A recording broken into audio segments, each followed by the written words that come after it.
Welcome to the world of science fiction story, and don't forget to like, subscribe, and share the channel. Enjoy the listening.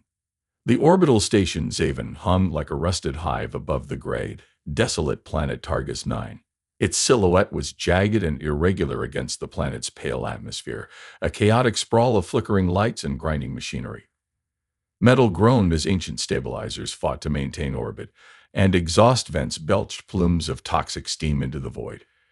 This was no pristine government facility.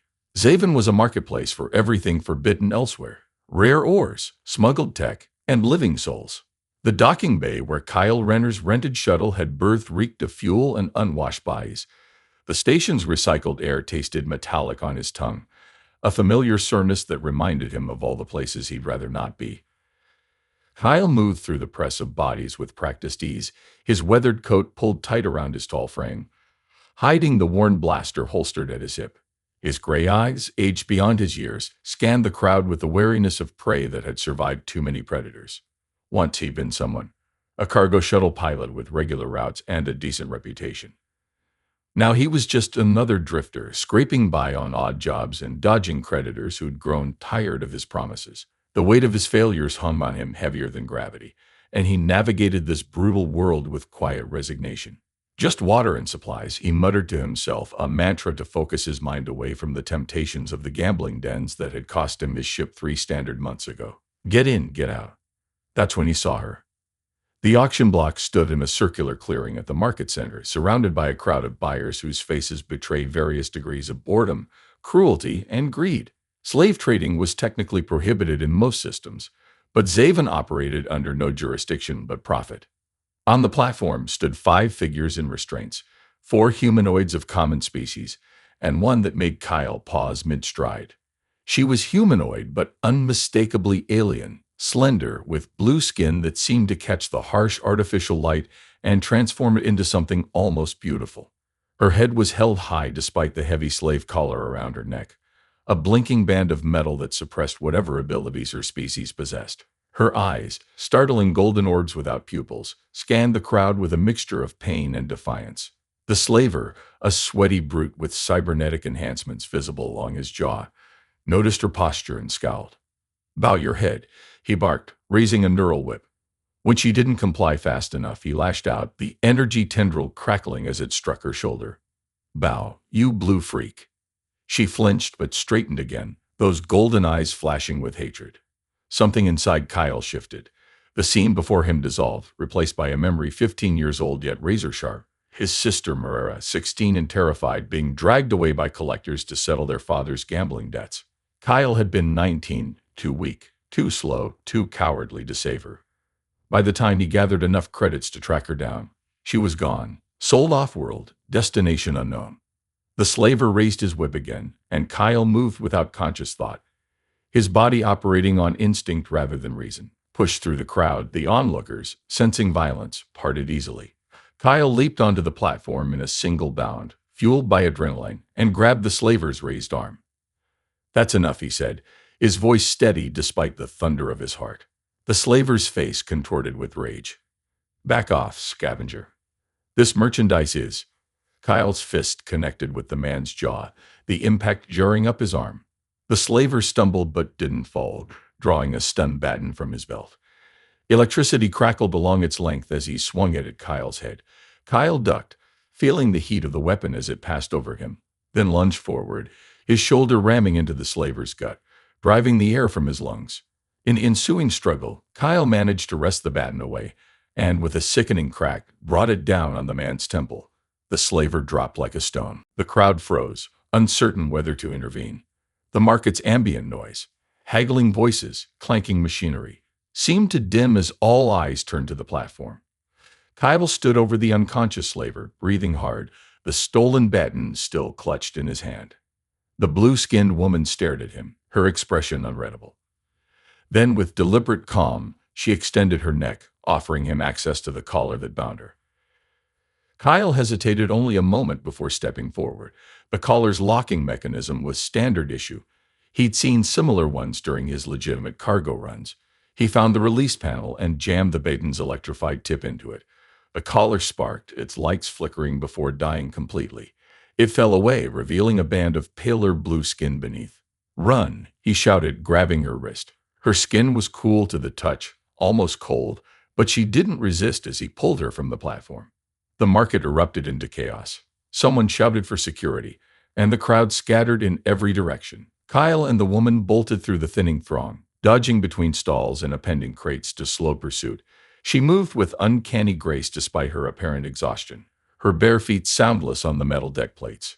Kyle's boots, by contrast, clanged with each step, announcing their flight to anyone listening.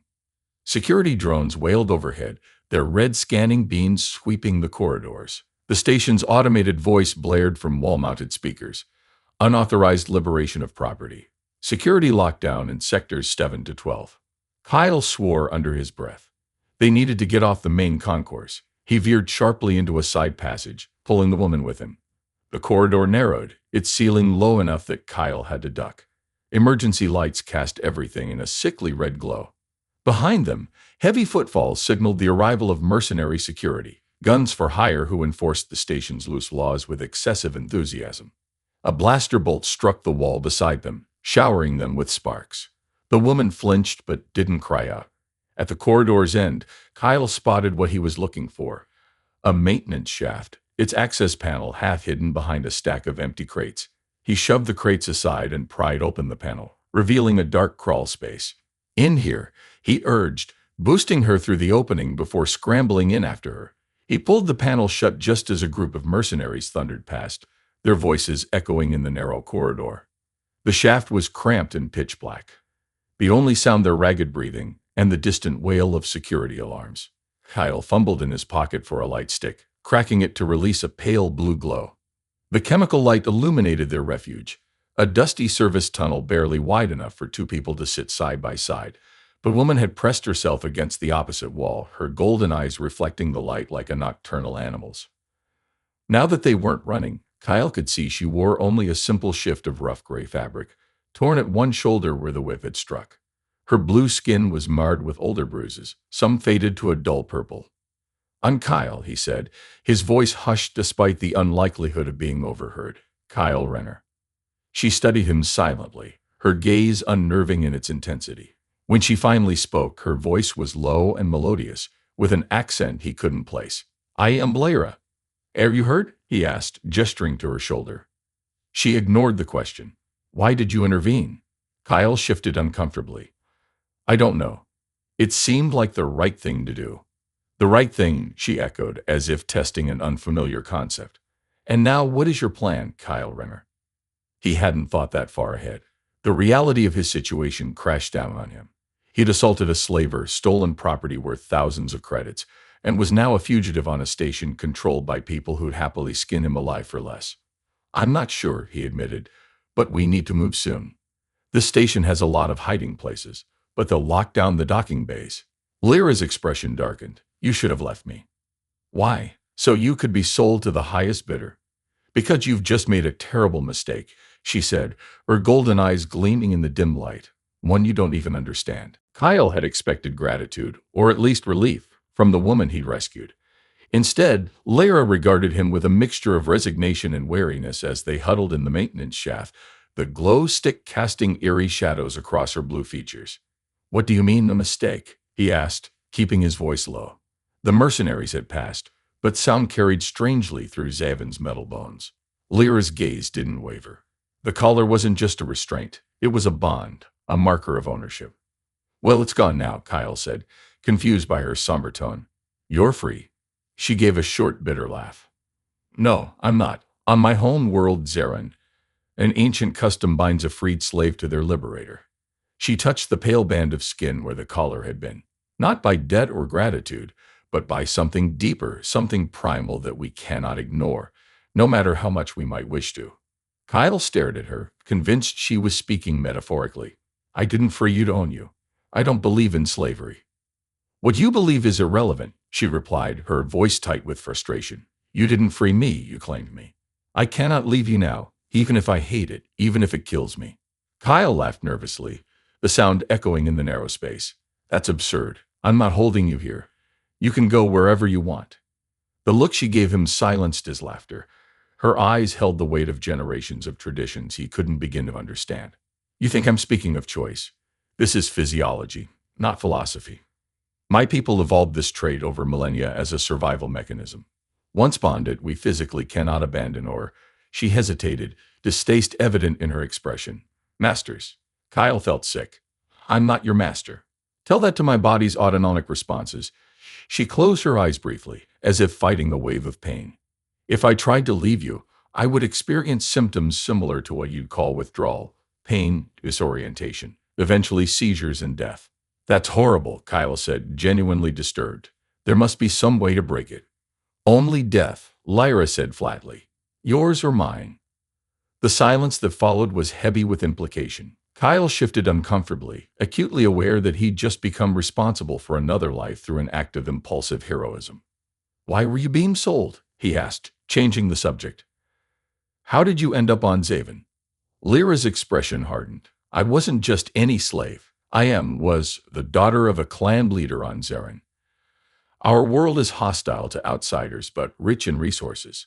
Pirates raided my settlement 3 cycles ago. They would have slaughtered everyone, but I. Her voice caught. I surrendered myself to save my people. The pirates meant to ransom me back, but when they discovered who I was, they saw greater profit in selling me to the highest bidder. Why would being a clan leader's daughter make you more valuable? Because, she said carefully, I possess knowledge that certain parties would kill for, the exact coordinates to a hidden Zarin refuge, a sanctuary rich with rare minerals and ancient technology that my people abandoned centuries ago. Kyle felt a chill that had nothing to do with the station's poor climate control. And now that I've claimed you, those parties will be after me too. Yes, her golden eyes held no sympathy. And worse, my own clan will hunt us both. In their eyes, I am tainted now, ashamed to be erased. They'll kill me to restore honor, and you because the bond can't be allowed to exist. Kyle ran a hand through his sweat-dampened hair. So we're being hunted by slavers. Whoever wants your secret coordinates and your own people? That's just perfect. Despite everything, a hint of a smile touched Lyra's lips. You're taking this rather well for someone who just signed his own death warrant. I've had practice with bad decisions, he said dryly. Look, we need to move. My old shuttle is stashed on the lower levels. Well, it's not exactly mine anymore, but I know where it is. If we can reach it, we might have a chance of getting off this station. You have a plan, then? I wouldn't call it a plan, more like a desperate gamble with terrible odds. He managed a grim smile. But it's better than sitting here waiting to be found. Lyra nodded, her expression still guarded but with a new hint of respect. Lead on, then, Kyle. She hesitated before his name, and he could tell she'd almost called him master. The thought made his skin crawl. Just Kyle, he said firmly. I'm nobody's master.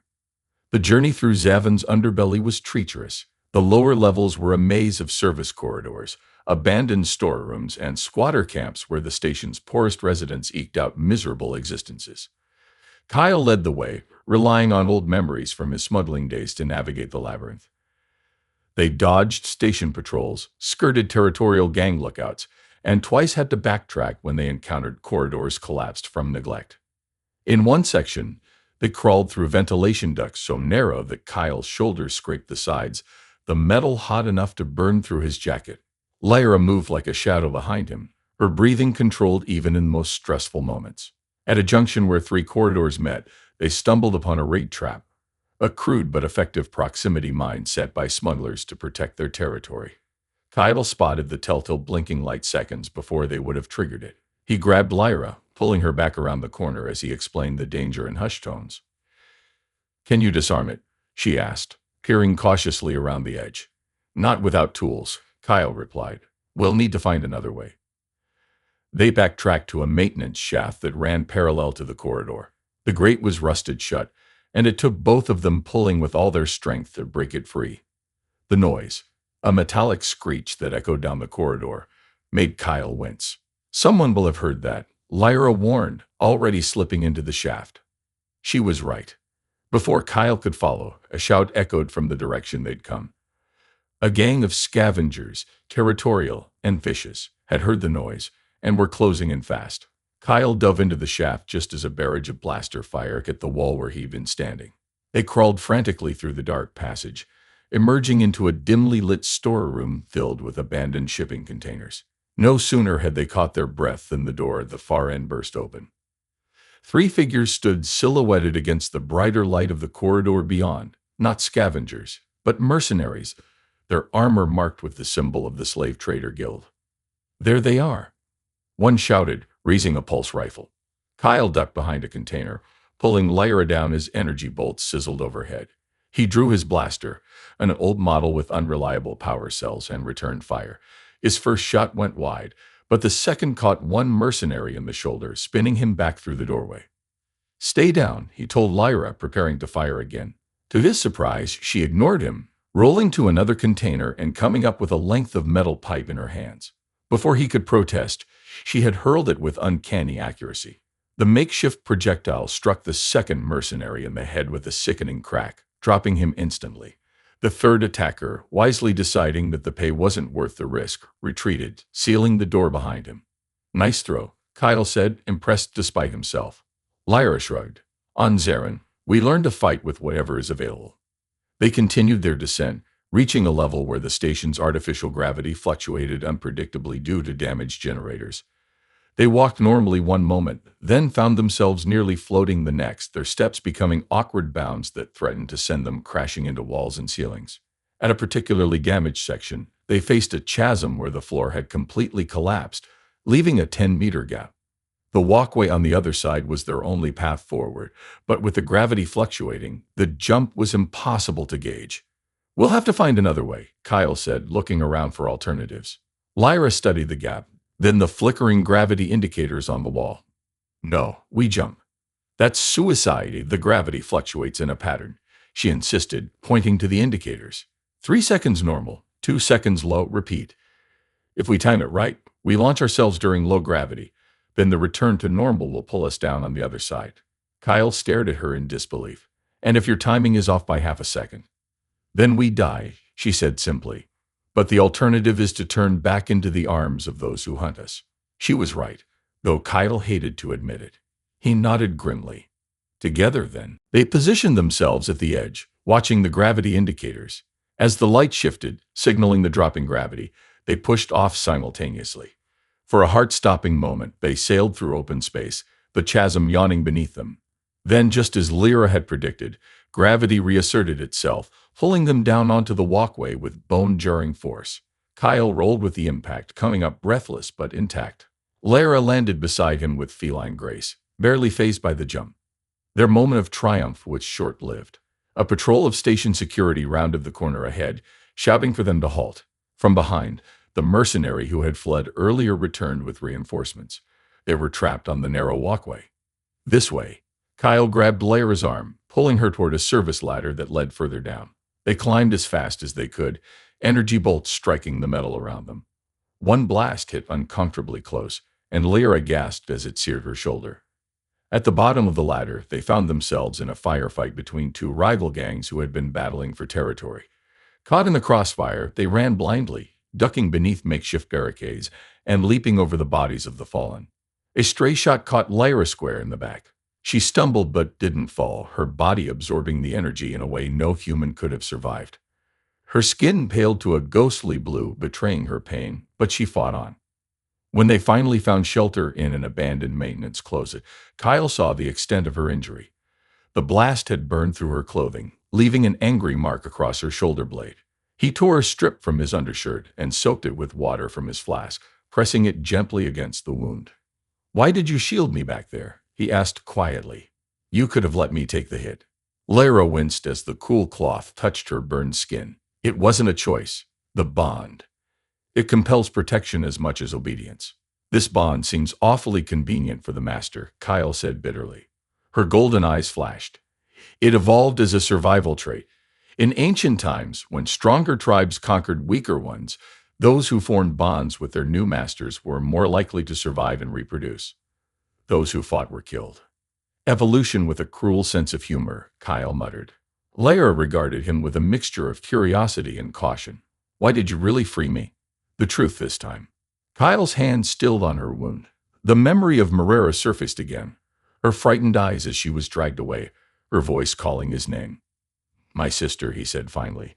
She was taken by debt collectors when we were young, sold off-world. I couldn't save her back then. But you won't lose me. As soon as the words left his mouth, he regretted them.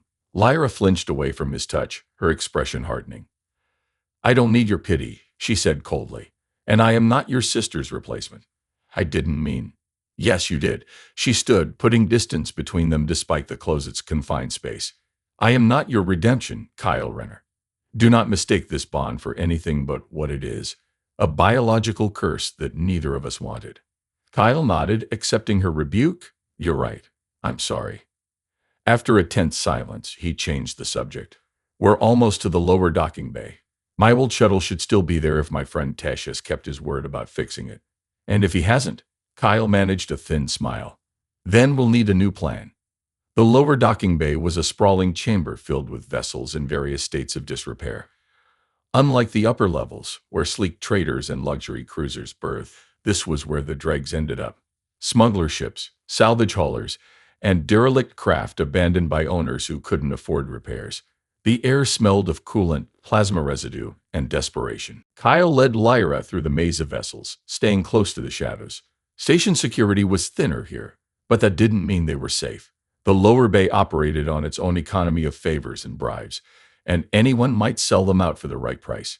There, Kyle whispered, pointing to a small cargo shuttle nestled between two larger ships. The craft was unremarkable. An older model with patched hull plating and mismatched engine housings, but to Kyle it represented their only chance of escape. The Sparrow, it looks. Functional, Lyra said diplomatically. Kyle smiled despite himself. She's not pretty, but she's fast when she wants to be.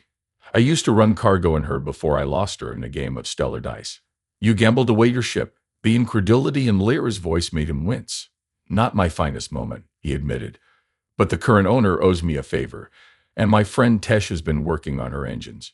If we're lucky, she'll fly. They approached cautiously, watching for guards or dock workers. The bay was oddly quiet, with only the distant hum of machinery breaking the silence. Kyle felt a twinge of unease. Usually, even at off-peak hours, there would be some activity. Mechanics tinkering, cargo being loaded, deals being made in shadowed corners. It's too quiet, Lyra murmured, echoing his thoughts. Kyle nodded. Stay alert. They reached the Sparrow without incident. The entry ramp was down, another warning sign. Kyle drew his blaster, motioning for Lyra to stay behind him. He ascended the ramp slowly, muscles tense, ready to dive for cover at the first sign of trouble. The shuttle's interior was dim, emergency lights casting red shadows across the cramped cockpit. A figure sat in the pilot's chair, back to the entrance. As Kyle raised his blaster, the chair swiveled to reveal a wiry man with a shock of gray streaked hair and a cybernetic eye that glowed faintly in the low light. Took you long enough, the man said, his voice raspy from years of inhaling engine fumes. I was beginning to think you weren't coming, Kyle. Kyle lowered his weapon slightly, but didn't holster it. Tesh, you got my message then? Tesh's organic eye flicked to Lyra, who stood tensely at the base of the ramp. His cybernetic eye whirred as it focused, scanning her. Yeah, I got it. You said you needed a quick exit, not that you'd stolen valuable property. She's not property, Kyle said sharply. She's a person who was being sold against her will. Tesh snorted. Noble sentiment, terrible business sense. He stood slowly, hands visible to show he wasn't armed. But that's always been your problem, hasn't it, Kyle? Never know when to walk away from a losing hand. Is the ship ready to fly? Kyle asked, ignoring the jab. Tesh nodded. Fuel cells are charged, engines are primed. Nav system is as good as it's going to get with parts this old. She'll fly. He jerked his chin toward Lyra. Better get her aboard. Station security is running sweeps every 20 minutes. Kyle gestured for Lyra to come up the ramp. She ascended cautiously, her golden eyes fixed on Tesh with open suspicion. The mechanic returned her stare with equal wariness. This is Tesh, Kyle said. Best mechanic in the lower levels, and the closest thing I have to a friend on this station.